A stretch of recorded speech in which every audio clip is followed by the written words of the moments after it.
So we had an extraordinary first panel with the three panelists taking the 16 years of Mr. Trudeau's career in foreign policy and hitting remarkably a tour de force on many of the highlights. And mentioned by several of those speakers were how one deals with superpowers.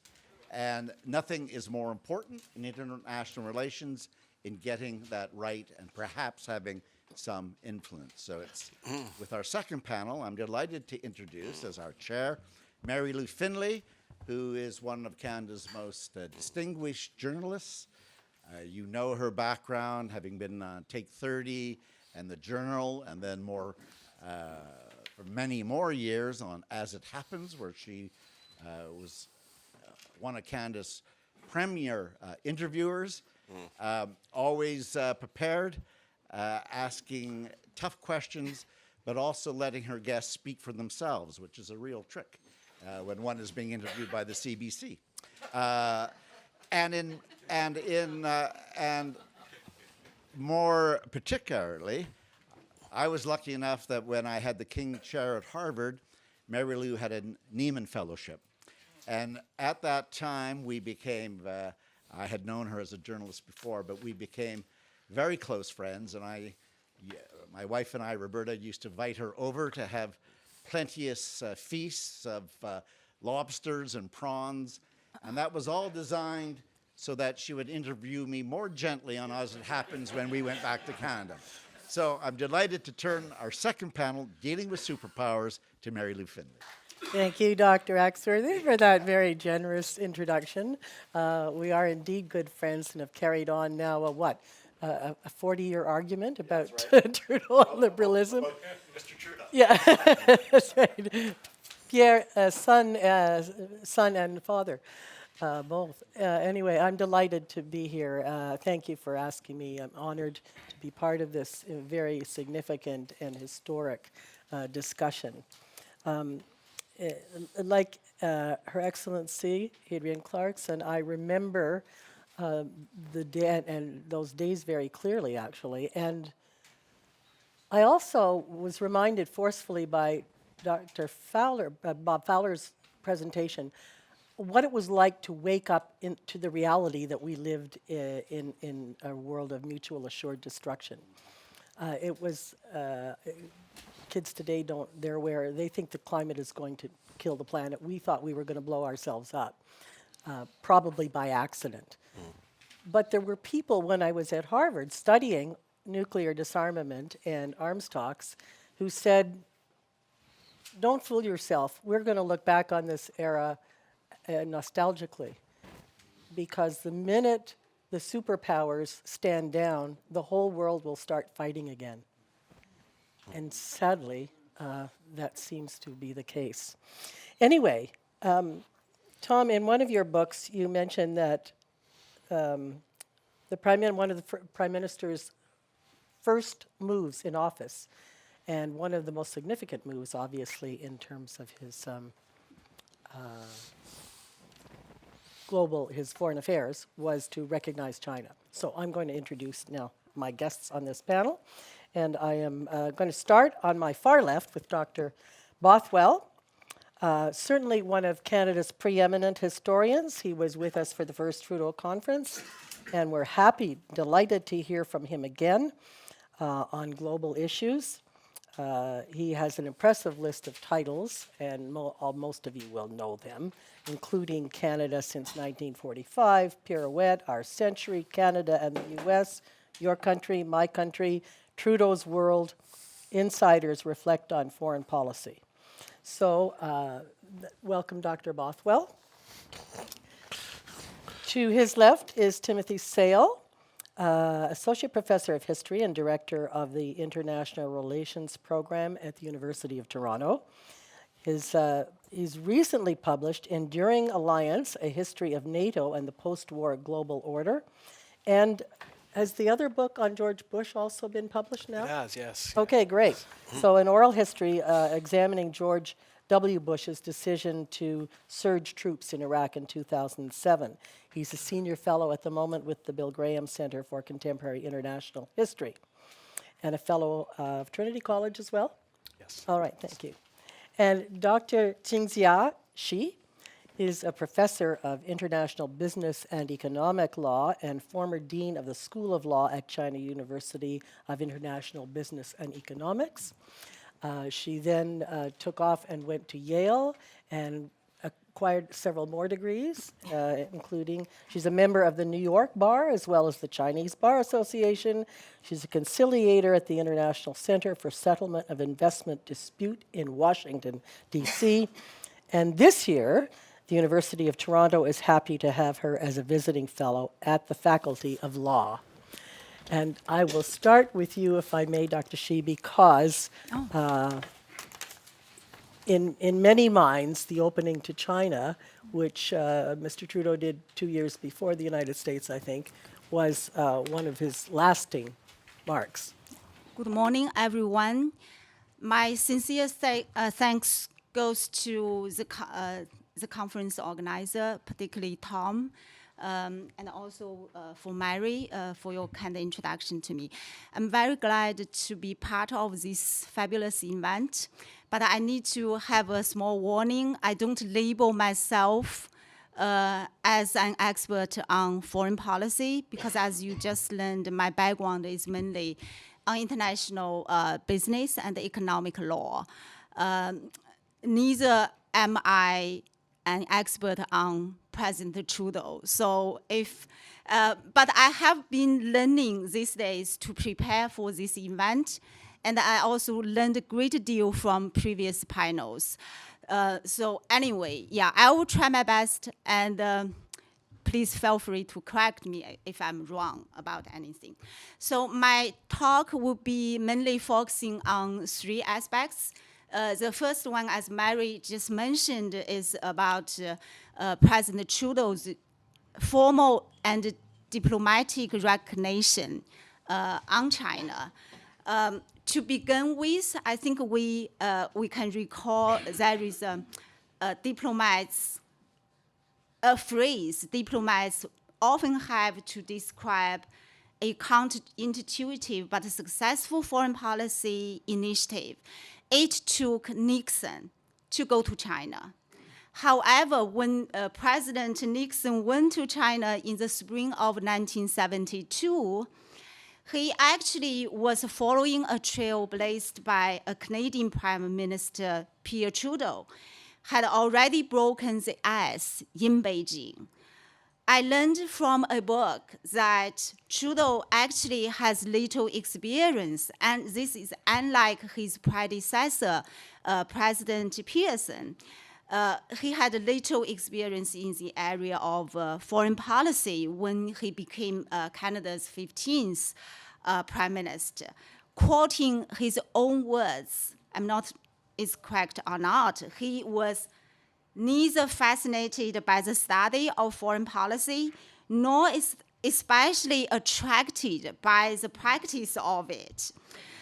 So we understand expertise in foreign policy is not a prerequisite for party leaders, but given his record, Trudeau probably might have been expected to adopt a more cautious approach to international affairs, but he didn't. Instead, Trudeau pursued a very independent path on foreign policy. In his first significant foreign policy speech, delivered in May 1968, Trudeau proposed a series of foreign policy initiatives, including diplomatic recognition of China. And he did. Canada was the first Western country to recognize the People's Republic of China. I think in addition to his policy wisdom, this might have something to do with his personal experience as well. Pierre Trudeau paid his first visit to China in 1949, when it was in the grip of revolution, and second visit in 1960 for a month-long tour. He and his co-author Jacques Hubert recount in a book, To Innocence in Red China. The visit in 1960 took place when the country was in a so-called Great Leap Forward. He got an interview with Chairman Mao at that time. So in their book, they wrote that it seems to us imperative that the citizens of our democracy should know about China. So with this in mind, formal diplomatic recognition of Mao's government was Trudeau's top foreign policy priority when he became prime minister in 1968. He soon initiated the negotiation with China that led to the establishment of diplomatic relations on October 13th, 1970, which actually was 5 weeks after my birth. The negotiation opened in Stockholm, and the crux of the negotiation was the status of Taiwan. So remember, the issue was a sticking point in over 14 rounds of negotiation. Finally, the Chinese side put enormous pressure. During the process, the Chinese side put enormous pressure on Canada to accept the description of Taiwan as an inalienable part of China. But finally, Canadians held to the position that we would take note of the Chinese view. So no endorsing, no opposing either. So Canada and China then established the resident diplomatic missions in the following year, 1971. Canada was several years ahead of the US in recognizing China. Trudeau's record in world affairs must be judged in the context of the international and domestic environment in which he operated back to that time. In the late 1960s, East-West relations were moving to a less hostile phase, and so he had certain room to extend diplomatic recognitions to China. And then in 1973, Prime Minister Trudeau became the first Canadian Prime Minister to pay his landmark official visit the third time, but first landmark official visit as Prime Minister to China to commemorate the renewal of diplomatic relations between the two countries. This laid the basis for enormous subsequent growth in Canada-China relations that continues to this day. The second point I would like to make is what diplomatic relation with Canada actually meant to China back to that time. So first, for China, the recognition we understand by the US was a big prize. It was an equally target for Nixon as well. But the Chinese still remember how President Trudeau set his own course and significantly supported China to get off its revolutionary track, both internally and externally. So starting diplomacy with China was an inspired move that helped open China to the West. It was a real turning point and marked an important breakthrough. Canadian recognition no doubt helped socialize the idea in North America in normalizing relationship with mainland China. And also in the aftermath of Canadian recognition, the floodgates opened, and many other countries from Australia to Japan to Germany and beyond moved to recognize PRC using the Canadian formula with respect to the mainland claim on Taiwan. Furthermore, the diplomatic relations between Canada and China contribute to the close integration of China into the international world order. So we could say it greatly helped break the logjam in the United Nations on the vote to award China the seat occupied by the nationalists in Taipei. In October 1971, the Chinese were voted in. So Canada-China relations, like those of many other countries' relations with China, since then enjoyed steady growth in the ensuing years, and kind of accelerated after China joined the World Trade Organization in 2001. But I need to mention, the process was interrupted during 1989 Tiananmen Square event. And now we also experience, another plummet that will be briefly addressed later on. So my last point to make is President Pierre Trudeau's foreign policy approach to China in summary, and also its legacy for current China-Canada relationship.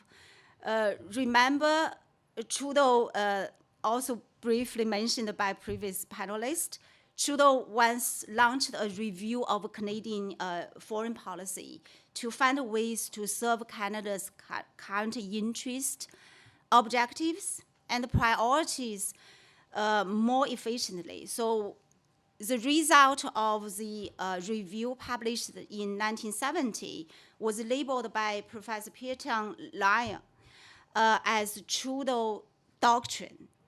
So the review actually identified 6 main themes that reflect Trudeau's concern that foreign policy should serve both domestic interests and universal principles, which were economic growth, sovereignty and independence, peace and security, social justice, quality of life, and last, a harmonious natural environment. It's fair to say that Trudeau legacy remains today. Those are still what we should be concerned nowadays in current situation. So I think for China, in sum, Trudeau's approach to China can be summarized as curious, open-minded, and rooted in a desire to understand the country and not allowing much politics to color Canada-China relations. So basically, he took politics out of economic and trade relations. This is a very positive stance toward China even nowadays. China actually put, our economic development as a first priority. This might help one Mr. Trudeau much favor in China, but certainly we can see certain kind of criticism at home. So nowadays, when we reflect the legacy of President Trudeau, one question, giving rise is that how much should the foreign policy towards China by him inform Justin Trudeau, his eldest son, also as a prime minister today? We understand that both China and Canada are much changed. After all, after the thrill of new diplomacy 5 decades ago has given away to complex trade and consular matters in about 85 billion relationship. But when Justin Trudeau pays his own first official visit to China as prime minister, shadows of his father were still there. China saw in him a chance to revive the good relationship they had been enjoying. So on China, Justin actually knows the value of the legacy asset left to him by his father's diplomatic breakthrough, China's coming-of-age international affairs. He has been also proud to align himself with his father's approach to world affairs. That is, Canada is a global actor that needs important relationship in every part of the world. He knows such relationship help enhance Canada's credibility on the global stage.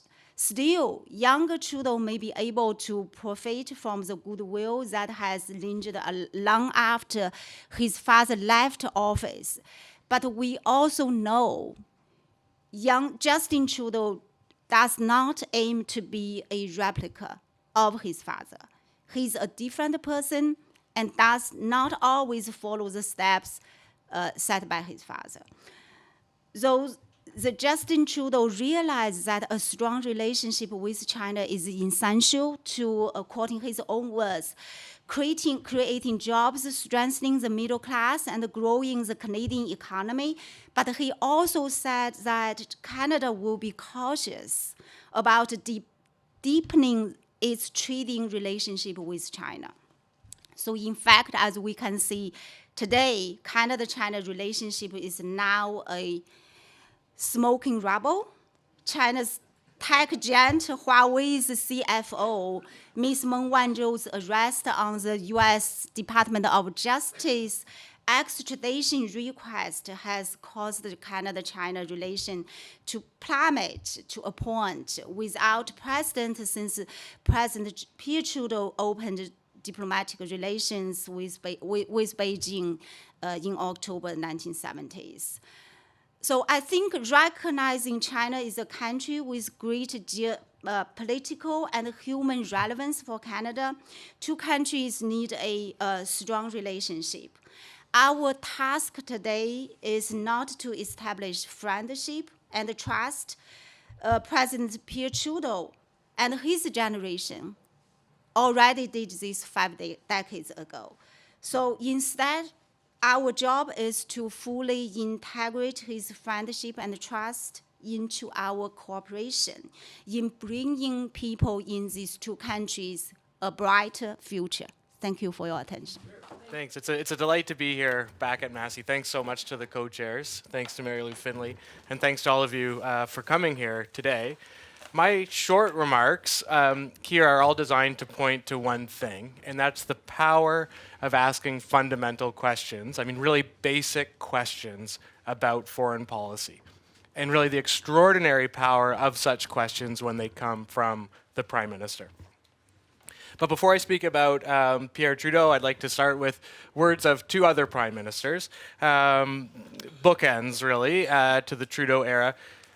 In 1966, when French President Charles de Gaulle ejected Canadian troops from France, Lester Pearson asked French diplomats, "Do you want us to move out our 100,000 dead too?" Now, of course, the war graves remain, but the Canadian Brigade and the Air Division moved to Germany. And if we fast forward a little over 20 years, when the Cold War was winding down, Brian Mulroney said something similar. Defending Canadian interests in NATO, he said, "We are not renting our seat in Europe, we paid for it. If people want to know how Canada paid for its seat in Europe, they should check out the graves in Belgium and France." Now, the received wisdom that sort of stems or is encapsulated in Pearson and Mulroney's statements, even if it's not entirely believed by those men, had become an important part of the Canadian national legend, that the wars of the first half of the 20th century provided an overwhelming responsibility, an obligation for Canada to provide a continental commitment to Europe. But in between these two prime ministers, of course, in the prime ministership of Pierre Trudeau, he questioned the need for the Canadian deployment in Europe. He ended up reducing the Canadian deployment from 10,000 troops to about 5,000 troops, and also ended Canada's nuclear mission in Europe. And that's something I'll speak about a little bit further. Now, I think I'm perhaps preaching to the converted, or you weren't even ever converted because you were around and a part of this. But I will say that there is a section of Canadian public opinion today, even academia today, that uses this idea of withdrawal and even the practice of reduction as an example of Trudeau being woolly-headed, part of some strategic counterculture, that he didn't understand power politics, or was soft on the Soviet Union. I mean, these ideas are still alive and connected to this decision. But I think these questions he asked and the policy that resulted really don't offer any evidence for those conclusions, and in fact, it blows some of them out of the water altogether.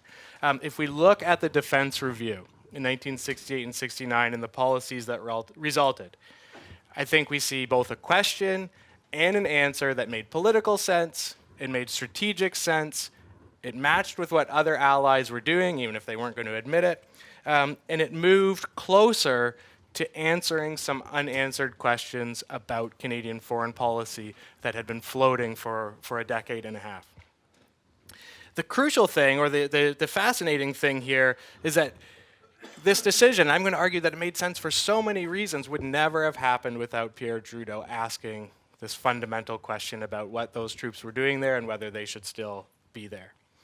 And I mean, Bob Bothwell and Jack Granatstein pointed this out in Pirouette. Asking fundamental questions, trying to get to the heart of a matter, isn't strange in a university seminar room. That's what we do.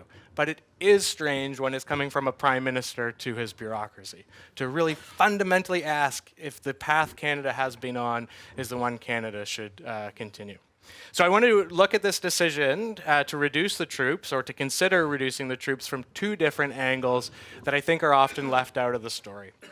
And the first is to look at the horizontal axis. What were other NATO forces doing in the late 1960s? What was happening in NATO right before Trudeau became Prime Minister? And in a nutshell, what they were doing was reducing their forces in Europe. In 1966 and 1967, the Americans and the British, who were the two other NATO allies that sent troops to Europe, entered into private and secret negotiations with the Federal Republic of Germany. The Germans helped offset the costs of those American and British troops in Germany, and the Germans suggested they weren't going to help offset those costs anymore. The British threatened to withdraw their troops, and the Americans, because of Vietnam and the gold drain, were also interested in withdrawing their troops. So these three states had these negotiations in which they came together with a formula by which both the Americans and the British would reduce their troops, and the Germans would continue to help offset the cost of those troops, but would pay less to do so. At the same time, these three states also, as part of their economic negotiations, were really setting defense planning for NATO. And Canada was not a part of this. Canada, as the third state that sent troops to Europe, and by the way, received no offsetting funds from the Federal Republic of Germany, you could say was being left holding the bag in 1968. My argument about the international situation isn't to say it was only fair for Canada to have its turn to reduce troops. It's to say that Washington, London, and Germany, the top strategic thinkers and planners in all of those states, had agreed that it was possible to reduce troops in Europe without raising the threat of war. It was a possibility, it was accepted, and so it, in fact, would have been, I think, a gross oversight for the government of Canada not to ask this question. And yet, the question was not going to be asked if the Prime Minister didn't ask it. So that's the sort of international situation. But I think we can also look at this decision in sort of a vertical axis of time. Where does Trudeau's decision fit in Canadian foreign policy? As I said, you could look at this legend of him and his advisor sort of standing apart from this trajectory of post-war Canadian foreign policy, asking, this is apostasy, this is heresy. But I don't think that's quite right. And I just want to connect these questions posed in 1968 with questions posed by George Ignatieff of External Affairs back in 1955. If we go all the way back in time to 1955, George Ignatieff was, I was going to say invited, but of course he was tasked to begin a study of Canadian national security policy, which was supposed to result in a policy review, and it never happened. But in the development of this review, George Ignatieff posed over a dozen fundamental questions about Canadian foreign policy. One of them, should the Canadian Brigade Group be retained in Germany after the Federal Republic of Germany grows stronger? So he's already questioning whether the brigade should stay. Also, should Canada be armed with nuclear and thermonuclear weapons? He was thinking big. This study asked all the right questions. But as I say, the answers weren't formulated. And so after 1955, Canadian foreign policy continued along on an ad hoc basis, path dependency for my political science colleagues in the room, not attaching decisions to specific interests, but going with the flow. And I would argue, and let me make this a process complaint rather than a policy complaint, just so we don't go down this road. If you look at the process of Canada adhering to NORAD, the process of Canada accepting a nuclearized role for Canadian forces, the process of this Canadian Brigade and Air Division staying in Europe, despite all of the changes in the international situation, well, the process is not great. There isn't a lot of process. These are ad hoc, haphazard decisions of enormous import. So let me just give you a couple examples of how these ideas in 55 connect with these ideas in the late 60s. And the first is the abandonment of Canada's nuclear role in Europe. Right, so Canadian artillery units would have fired atomic shells, and more importantly, Canadian fighter pilots were trained and equipped as part of NATO's nuclear strike mission to drop nuclear bombs on targets of opportunity behind the Iron Curtain in case war came. And the Trudeau government phased out that role for Canadian forces. This is one of the questions, as I said, that Ignatieff asked in 55. I mean, he's looking so far ahead to say, should we have a role like this? Well, it kind of develops, and as we know, with Diefenbaker and Pearson and this back and forth, there's no really great explanation as to why Canadian pilots were flying CF-104s. It just didn't make any sense. It didn't make any sense in military and strategic sense. And Canada ending this nuclear strike rule under Trudeau put Canada ahead of the curve in NATO. The rest of the 70s are taken up by other NATO allies trying to figure out how to get rid of some of these 7,000 tactical nuclear weapons littered in Europe. This is a major concern because the quick reaction alert fighters that would have dropped these were just hugely vulnerable. Just on military grounds, it's a vulnerable capability, and people wanted to get rid of that. And second, after 1972 in the Munich Olympics, there was real concern about terrorists trying to get their hands on some of these, as I say, thousands of tactical warheads. So Canada was ahead of the curve on getting rid of that tactical nuclear capability. I think some of the even more fascinating questions are this debate about whether Canada should be spending its blood and treasure defending the old continent or defending the new continent. Should Canada's efforts be focused on defending and securing North America or Europe? And Trudeau, we can listen to his own words here. He's speaking about this decision, about whether to defend North America. He says this isn't isolationist. On the contrary, it's being more realistic, playing the role as Canadians in an area in which we perhaps have more to say than we do in Europe today. And again, he was correct. Canada had less to say in Europe by the late 1960s because the world had changed. We heard about this morning, but European forces, especially German forces, had recovered. Where Canada in the early 50s, Canadian troops made a difference in the balance, they no longer did. And where those troops gave Canada a say in developing NATO's strategy, that too had ended by the late 1960s. 1955, these same questions were asked. The chairman, the chiefs of staff, Charles Foulkes, said in 1955, perhaps it's the right time to examine the wisdom of continuing to plan our whole defense on the basis of defending the NATO area. And he pointed out it was so expensive to just man that Canadian brigade in Europe that for the same amount of money, the Germans could possibly field 2 full divisions. So the idea that these troops could be brought home was not new. It did not come out of thin air. Even in the coldest part of the Cold War, the chairman of the Chiefs of Staff was thinking that it would be acceptable to bring these troops, desirable to bring these troops home. Sort of one of the more complicated elements here is then if Canadian defense efforts are focused on North America, what are they doing?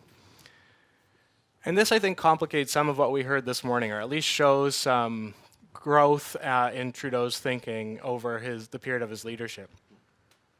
He understood in the late 60s that those tactical nuclear weapons were dangerous. But it seems to me, from the primary record, what he said to cabinet, for instance, he did think that the strategic deterrent played a role. He understood the role of American strategic nuclear weapons in sort of maintaining the balance of the Cold War. Of course, he tries to change that later, and for many, many good reasons.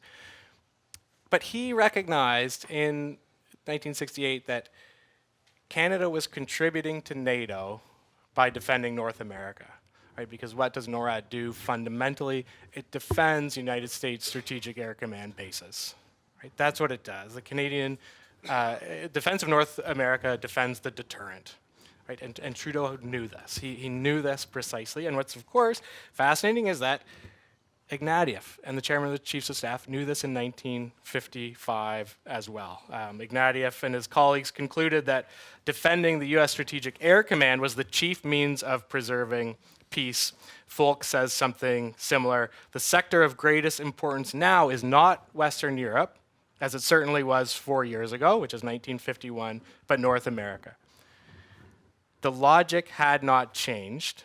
In fact, it had only become more obvious and acute, and by the time Trudeau was Prime Minister, and he grasped this fully. He got this and understood it. Now, in the way of moving towards a conclusion here, I think it's just fair to say to those in external affairs and national defense who favored the status quo, they were not making an argument that Canada's military force in Europe affected the strategic balance. They were arguing that keeping Canadian troops in Europe did 2 things. It gave Canada a seat at the table, and it also prevented sort of a slippery slope of other states starting to withdraw their forces. But the proof is in the pudding. Canada does not lose its seat at the table in NATO, and that's something we can talk about in Q&A. Canada maintains its role even on the nuclear planning group after it gets rid of its nuclear strike role. And that's a seat that Canada had fought for because of its nuclear strike role.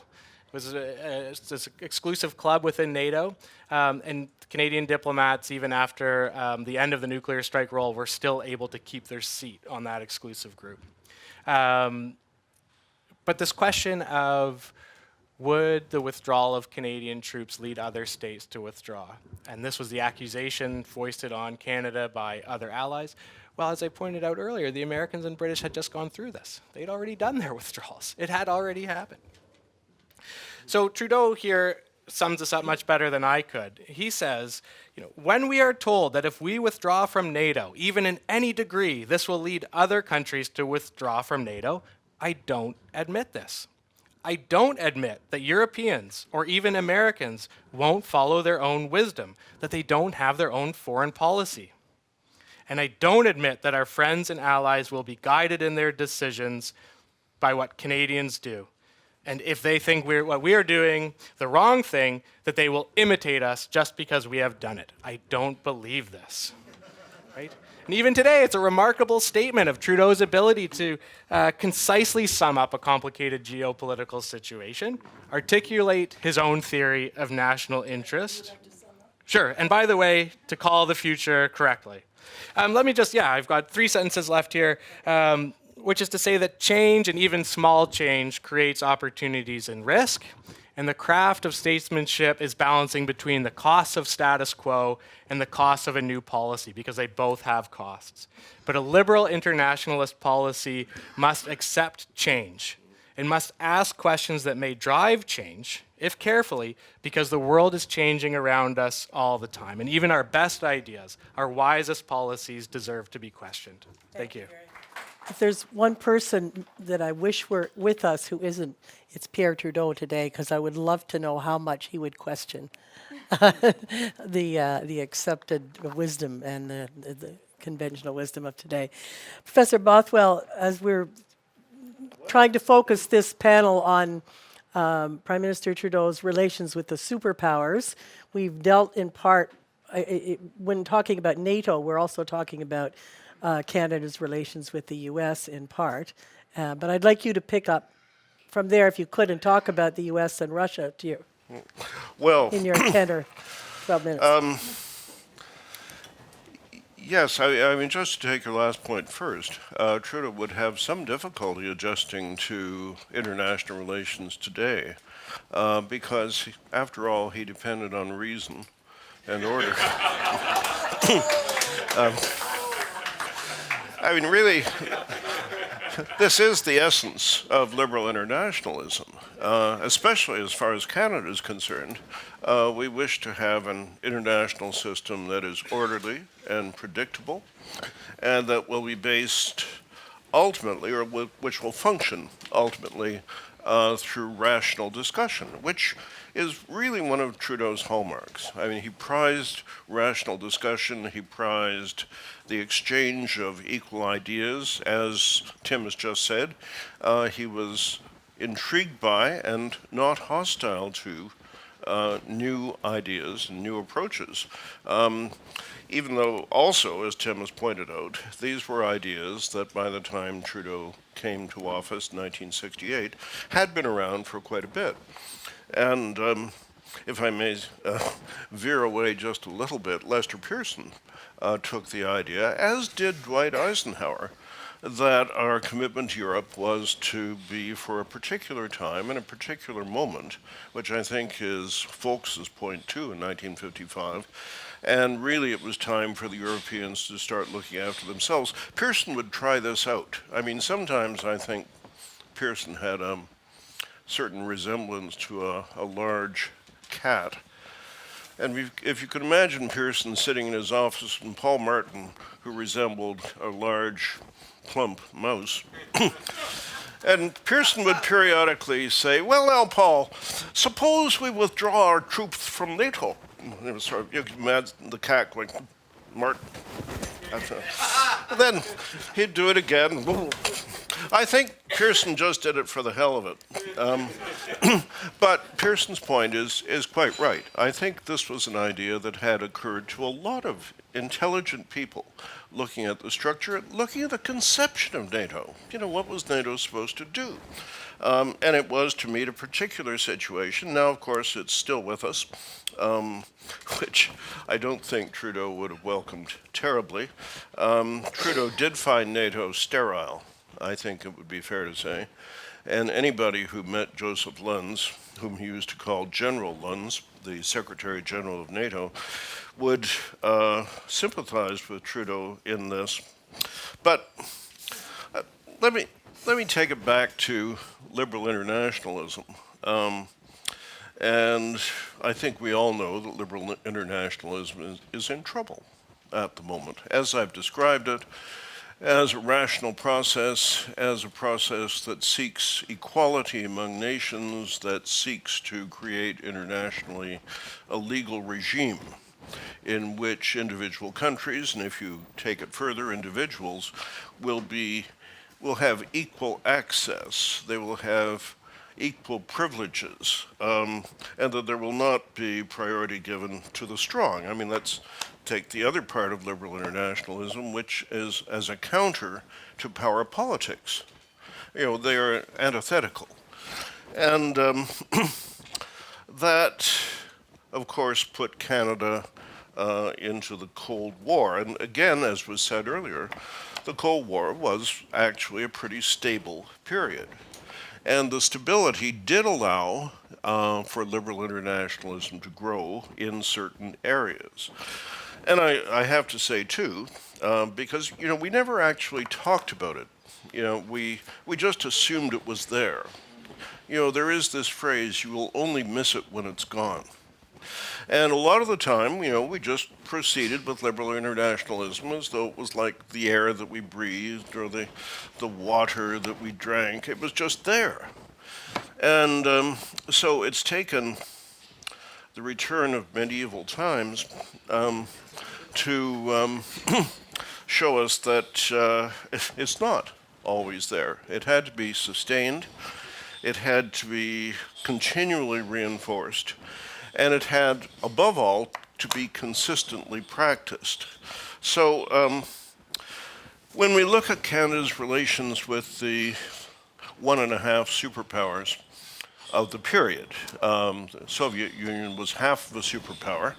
It had the military strength of a superpower, but it didn't have the economic base or the social base, really. And in the period that Trudeau is prime minister, the base of Soviet power is continually leaching away. This wasn't entirely the news that our ambassador in Moscow was giving to Trudeau. This is a man named Bob Ford. And Ford was one of the outstanding Canadian diplomats of his period. He was probably out there with ice cubes. Anyway, Ford was a realist, I suppose you could say, in foreign policy, which meant that he lived through illusions. And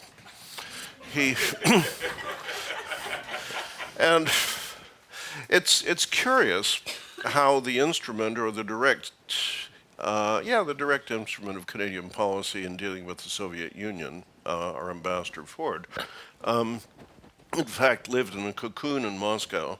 And if you look at his reports back to Ottawa, they're of two kinds. The cultural ones are really quite interesting because Ford was a poet.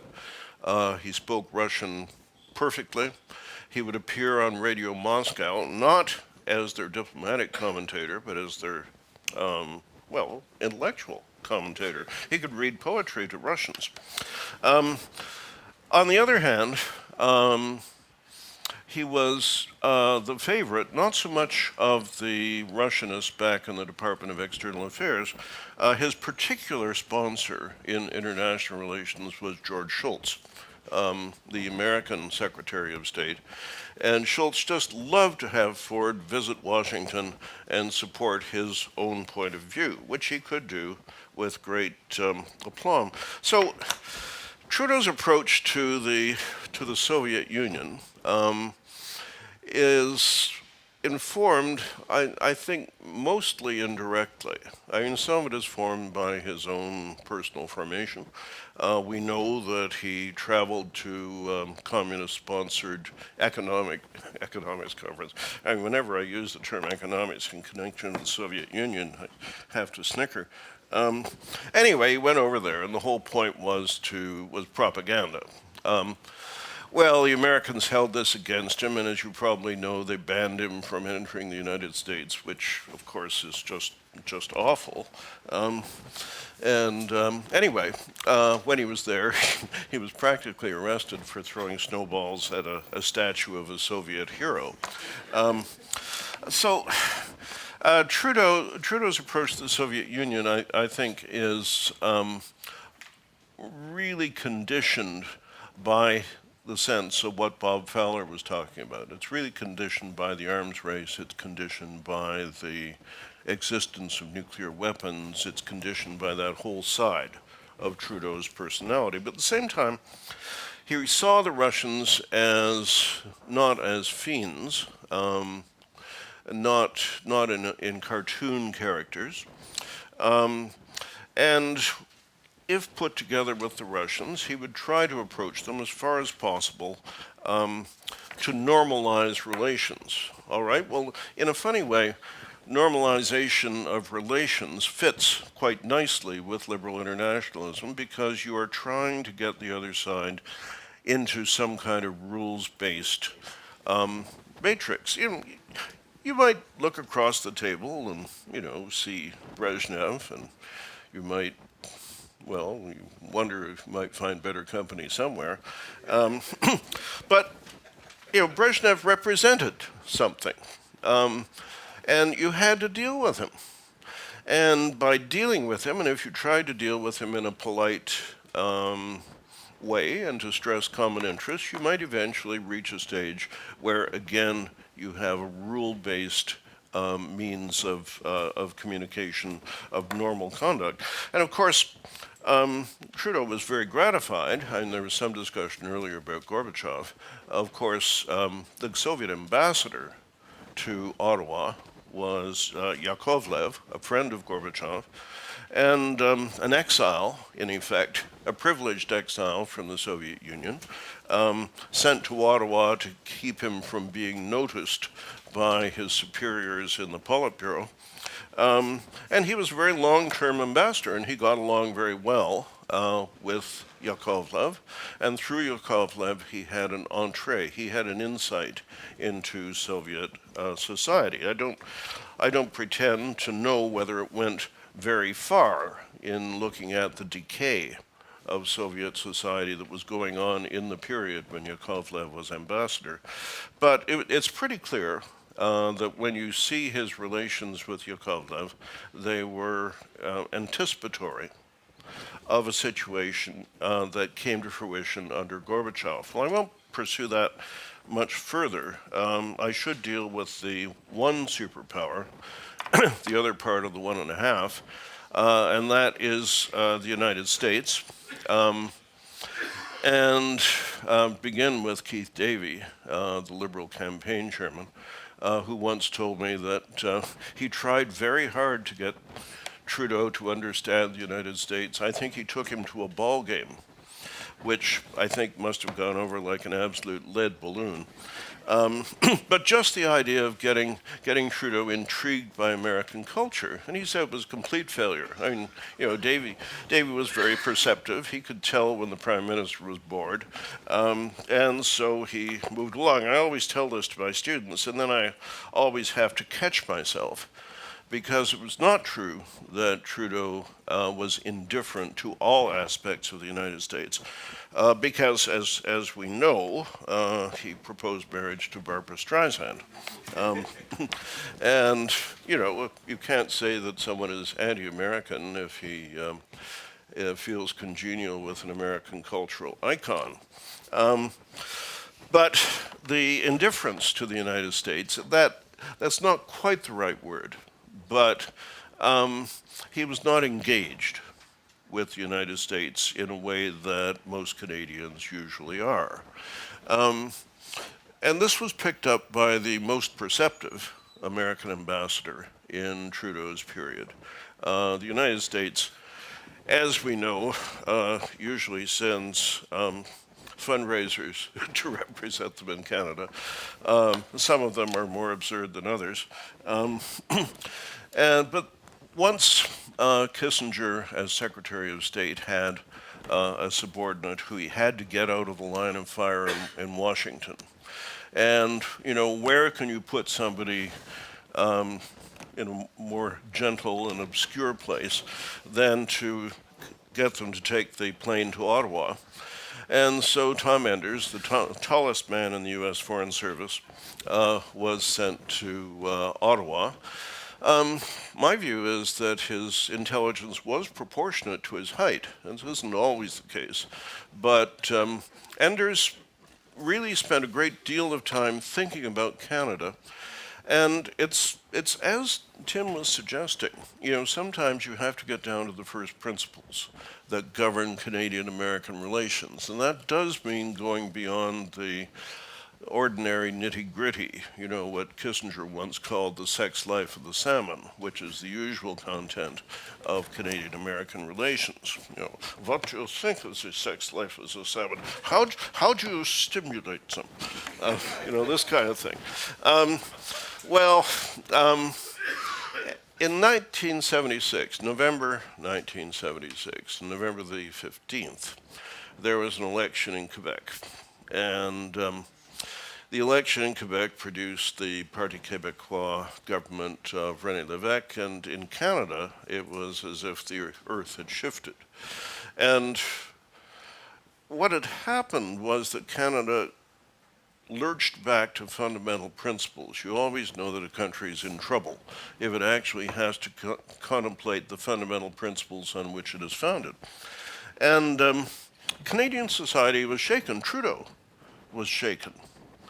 And the Americans hadn't anticipated this. They knew that, there was separatism in Quebec, and yes, it was there, but it had been there for a while. So the Americans were really quite surprised.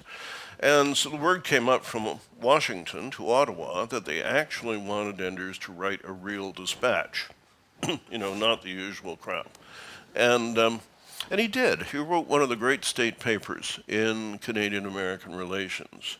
It is directed to the outgoing administration of Gerry Ford and Kissinger, but it would be applied under Carter. Carter was sent a copy.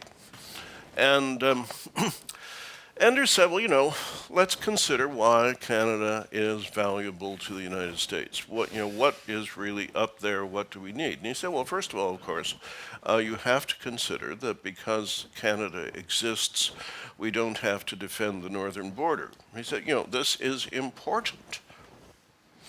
And he said, Canada is important to Americans because they see themselves in it. What does that mean? Well, it's a liberal democracy. And if Canada, a stable liberal democracy, goes down, you better believe that it will affect the United States. It will actually affect the way Americans see themselves. And he said, well, let's look at the other part of it, Quebec, Canada. The United States is a federation too. It closely resembles Canada. It's not hard to make the analogy. And he said, maybe not now, but, let's think of Texas. Separatism is not entirely absent from the United States. As you probably know, there are a whole bunch of nutcases running around the western states who would like nothing better, of course, than to take them back to medieval times. So Enders forced the American government, Carter, a very intelligent man, to contemplate what it would be like without Canada. You only miss it when it's gone. And, in a funny way, you can gauge the importance of Canada by imagining the absence of Canada. I don't know if everybody has to return to a void in order to be appreciated, but I think if we look at the essence of Canada's relations with the other superpower, it is actually liberal internationalism. It really is the hopeful side of liberal internationalism. It is the domestic regime as well as the international regime that's there. I haven't said very much about Trudeau in this. I haven't talked about the elephant and the role of elephants in Canadian foreign relations, but that can come in the Q&A. We have some time now for questions. The first question will come from, is there a Massey student? Yeah. Okay, a Massey fellow, who will pose the first question, and then we'll open it up to everybody. Well, so my question for the panel is that given that Canada is once again caught between two superpowers, in this case, China's sort of replaced the role of the Soviet Union, what lessons can be applied from Pierre Trudeau's foreign policy for 2020? Well, I can start. And Trudeau could be very cold-blooded in terms of foreign policy and in assessing the strategic balance of the world. I mean, he understood this. Just take his attitude to Poland after the military coup in Poland in 1981. You would expect that Trudeau would be on the side of solidarity and that he'd be out there with Lech Walesa spiritually. But in fact, he did very little. If pressed, he would say something anodyne. But people were very disappointed. Even Canadian diplomats on the ground were very disappointed. Well, why? Trudeau was looking at the Soviet Union and what the Soviet Union would do, what would impact the Soviet Union. He was considering the strategic balance. If you look at Canada, the United States, he understood that Canada had more leeway. The Americans would put up with more from Canada than, say, the Soviet Union would from Poland. Nevertheless, I get the feeling that Trudeau was never going to push it with the Americans. There were dissonances between Trudeau and the U.S. over the Caribbean, Mexico, Central America. But when it really came down to it, he understood that North America was in the U.S. sphere of influence. So I think if Trudeau were looking at the Canada-China question, he'd answer it that way.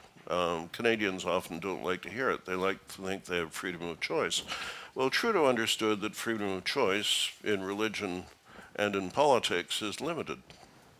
So are you saying then that he would have done what the Canadian government has done, which was arrest the head of Huawei's? Sorry?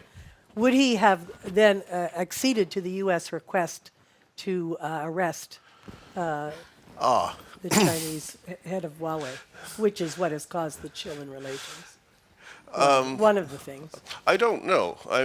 My diplomatic friends who were around Trudeau in the period, one of them involved in the peace mission, just said to me, well, I know how we would have handled it. We would have had a drink with someone from the Chinese embassy and suggested that this woman's travel plans should be altered. I don't know if that would have got to the Prime Minister because they always like to have deniability. But yes, there's no reason that couldn't have been intelligently handled. And let's consider, in this case, unlike 1975, you're dealing with Kissinger. Unlike 1983, you're dealing with George Shultz. Well, he's still rational. When we get a request from the American government, it comes from the Emperor Nero. I'll just say one thing quickly. What's sort of fascinating about that 1955 review I mentioned is the other part of that conversation was what Canada would do if the United States and China went to war in the 1950s. Enormous tensions over Formosa at the time. And by that point, Canadian geography, Canadian intelligence, taskings, and the Canadian military policy, of course, was so carefully and closely marbled in with the United States that there were a number of people in external affairs and national defense who argued that Canada would be locked into general war alongside the United States, regardless of treaty obligations. It was just the nature of the relationship was so close. The United States would insist, essentially, on recognizing Canada as an integral part of the United States for matters of war. So I can connect this a little bit to what Bob was saying, in that Canada does have independence in the world, obviously. And if we think about issues of war and peace, what happened after 1955, even if we were to take Vietnam and Iraq in 2003, it was difficult, but Canada did not participate. And why? Because the United States did not consider those to be general wars or wars of vital interest. They're very important, but they weren't a war for the continuation of the United States. If the United States determines that its relationship with China is in a level of vital interest, there will be very little room, I think, for Canada to operate. So it is a frightening time. Those are very good points. I think, as I mentioned in my speech, Mr. Trudeau, back to his presidency period, he was following the foreign policy very independently. So we understand that the situation now is very different from what it was 5 decades ago. But I think, as just mentioned, by my co-panelist here, Canada is a dependent country. Although we understand, due to the all kinds of reasons, it should maintain U.S.-Canada relationship as one of his first priorities. But I don't think nowadays it can, since China has been rising herself to one of the superpowers today. So Canada-China relationship also very important. And the other point is, in addition to independent, also practical. I think the elder Trudeau recognize, very practical things, when he think about recognizing China diplomatically, even though his goal actually was not realized. Remember, on his visit to China in 1973, he said, before he left, he said, one of my primary goals is to, open trade relationship with China. But at that time, China actually was following the so-called, self-reliance policy.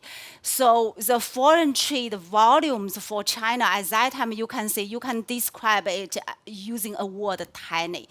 So the primary goal was not realized. But if you can see, at that time he had that practical goal, was limited by the reality at that time. But nowadays, China's economic growth has been, very paramount, also recognized by Justin Trudeau.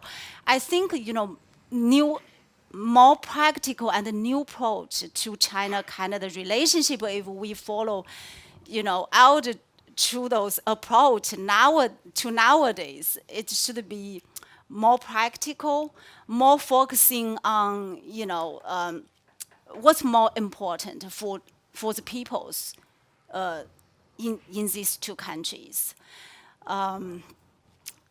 Taking politics out of, at least not as his first